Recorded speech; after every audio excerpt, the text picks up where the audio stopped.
மொழியால் பேசடி என் உயிரின் மெல்லிசையே உன் விழியில் நானடி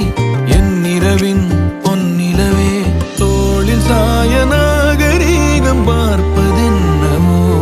நான்